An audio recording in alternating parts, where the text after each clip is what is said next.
friends, Mark Holmes here with my buddy CowboyJobu, and as always, thank you guys for watching, commenting, and subscribing to the Jobu Sports Report. Because without you guys, well, this just doesn't work. And here is a special treat, guys. This is actually our first Shrimp and Grits interview here in the Man Cave, and I have here Demario Davis, currently kind of with the Jets, but probably one of the hottest free agents, if the Jets aren't smart enough to re-sign him, that will be out there. One of the most underrated linebackers in the NFL. I believe 135 tackles, 97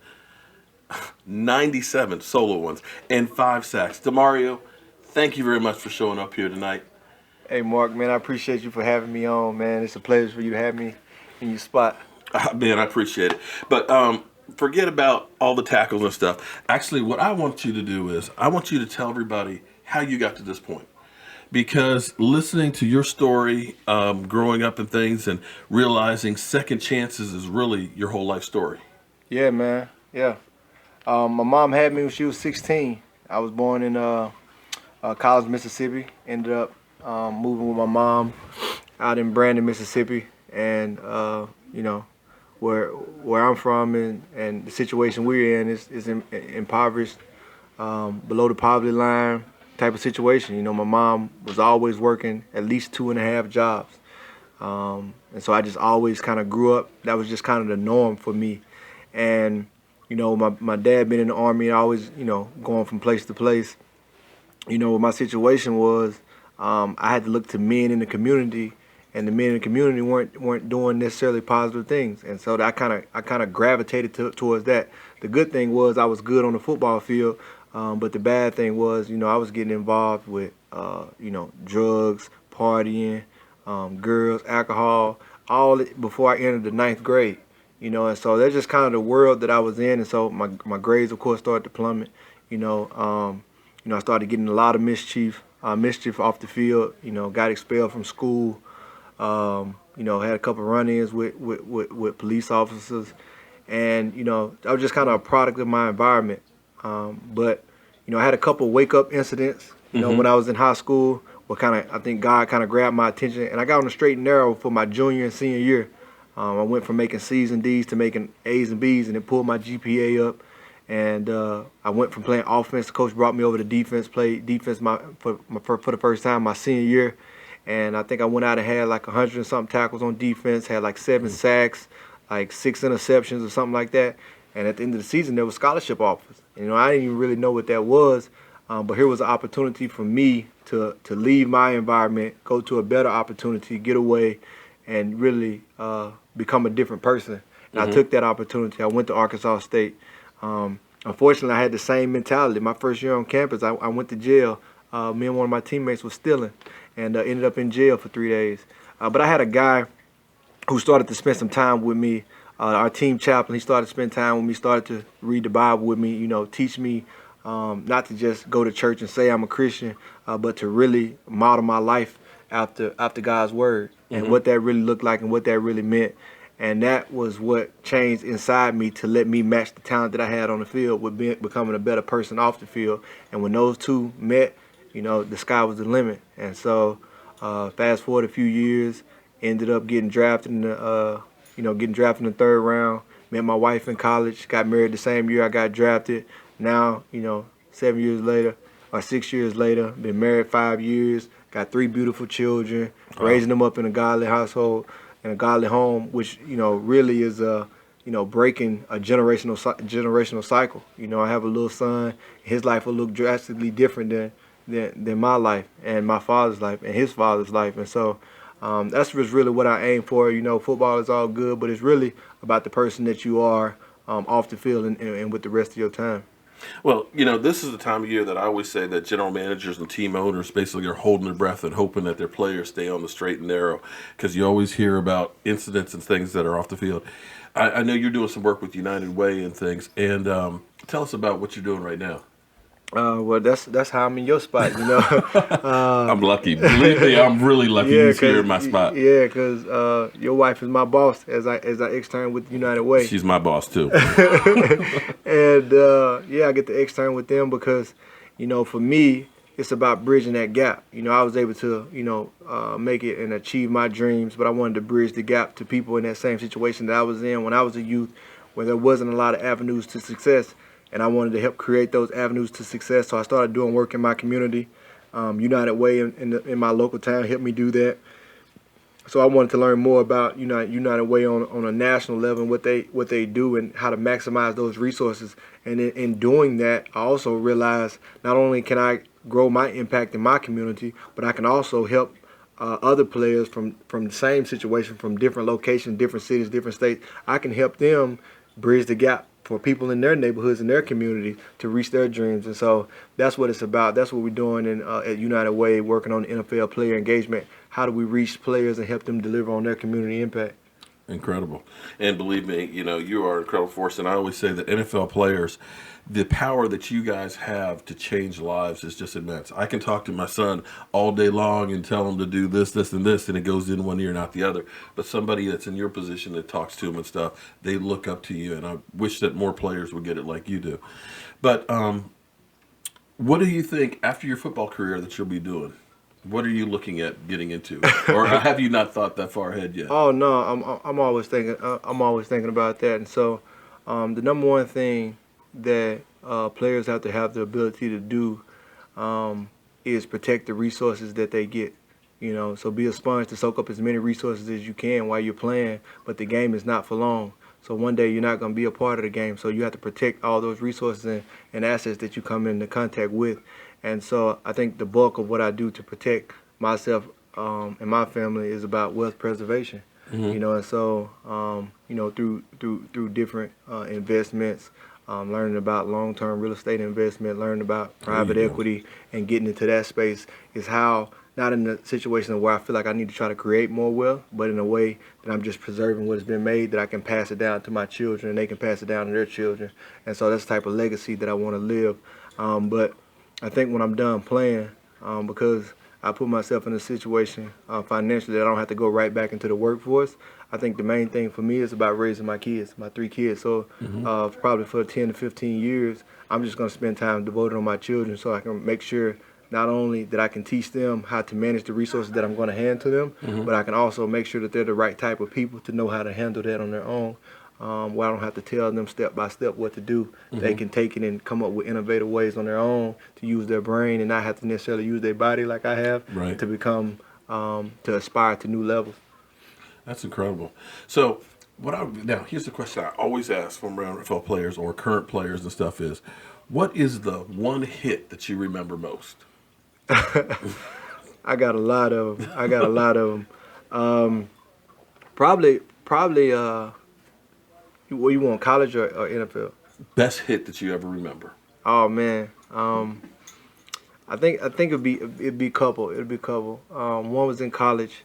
We were playing Middle Tennessee. They were our rival at the time. Big game, a big moment. The running back, I was wearing number 23. The running back was wearing number 23, and he was a little jackrabbit. It was kind of hard to catch him. But one play, he made a play and was running up the sideline, and I came from across the field, and I had a beeline towards him. He was running up the sideline, and where I was coming across the field, it was the perfect point of intersection. And he couldn't cut back. He had one choice, and it was to step out of bounds. He chose not to step out of bounds. He was going to keep trying to go and beat me up the sideline. Well, I caught him and knocked him from the point that I made contact, knocked him clean into the bench. Several of my teammates had to jump to avoid him flying into our sideline. And I think you can find that one somewhere online in one of the highlights. I'm going to find that one. Okay. And probably the next one this past season, I was playing one of my former teammates, Chris Ivory, and he took a handoff on a stretch play, and he was going to bounce outside, and I had the outside responsibility. And instead of going into the middle, he chose to bounce outside, and at the same time he chose to bounce outside, I was just not coming around the outside edge. And it's just one of them hits where you caught him in the sweet spot, whole crowd jumped up, it ignited the team, and that momentum was able to carry us on to a win. And so like those are the type of game-changing plays that you want to make. When you lay a hit like that, it ignites your team, it demoralizes the other team, and it changes the dynamic of the game, and that's the type of hits you want. Well, you're already knee-deep in working out for next season and stuff. And fortunately, you've come through the season pretty much unscathed. But after your year in Cleveland, you kind of had a few injuries and things like that. I don't think you've actually missed any games with the Jets. Am I correct on that? Correct. And what do you attribute to that, to being able to stay healthy for that many games? I mean, it's to me, seeing what you guys do, hit after hit after hit. I mean, it's literally like a car crash when you say every time you hit somebody. Yeah, that's correct. That's correct. I mean, the first thing you have to understand is injuries in our game is 100%. And so anytime you see people go these incredible stretches, without missing a game or not missing a snap, it's pretty remarkable when you think about the odds. And so I think I attribute number one is just favor and protection from God. I'm a very spiritual person, so I got to make sure that that's always number one. And so because a lot of stuff that you can't control, sometimes situation and plays you just can't control.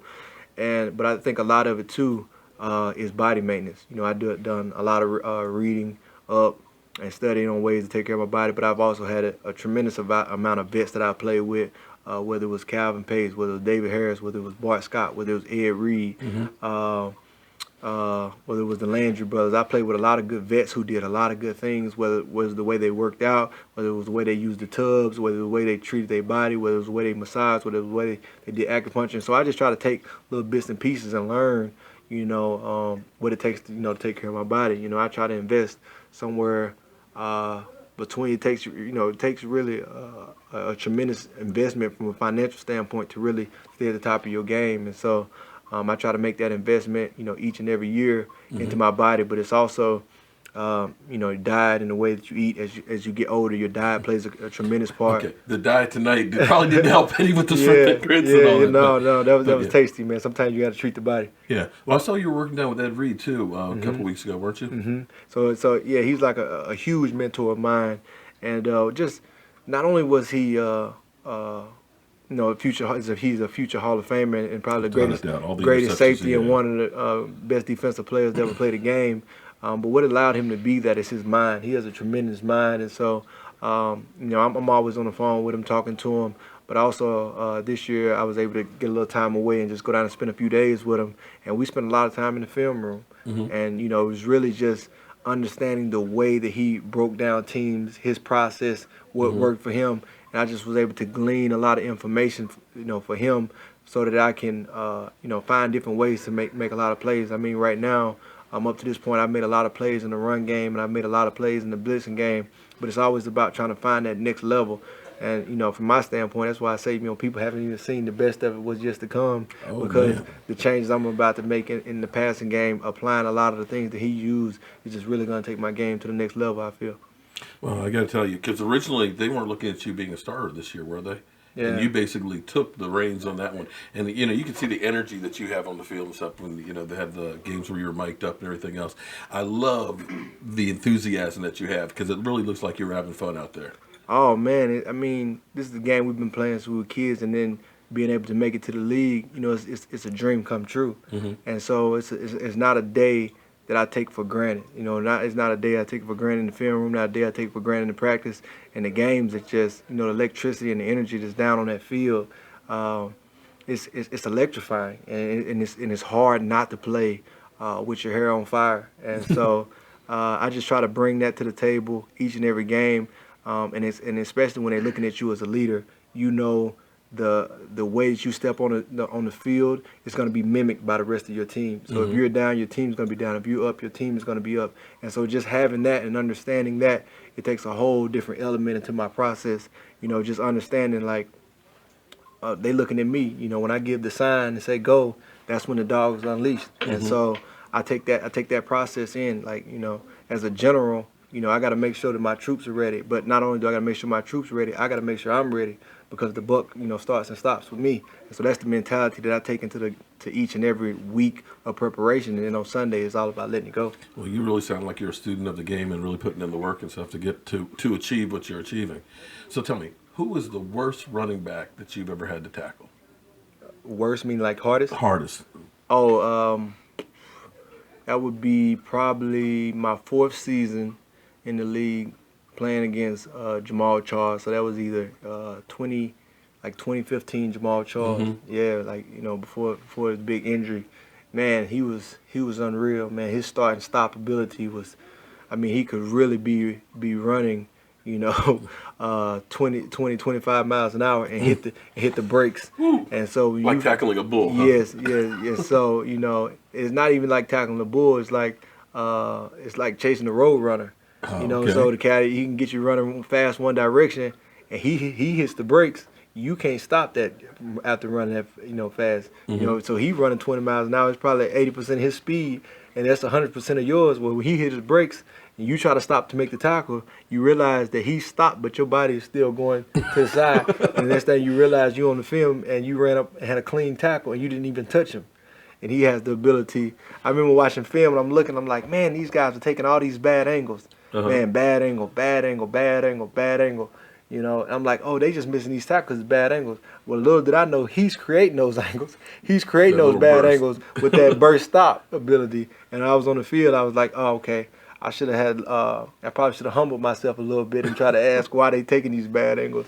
And so, yeah, he was definitely the hardest. And I didn't get to see him again to this past year, but he's aged a bit. He ain't the same running back, so it wasn't as much of a challenge. But 20, I think it was 2014 or 2015, Jamal Charles, definitely the hardest player I ever played against.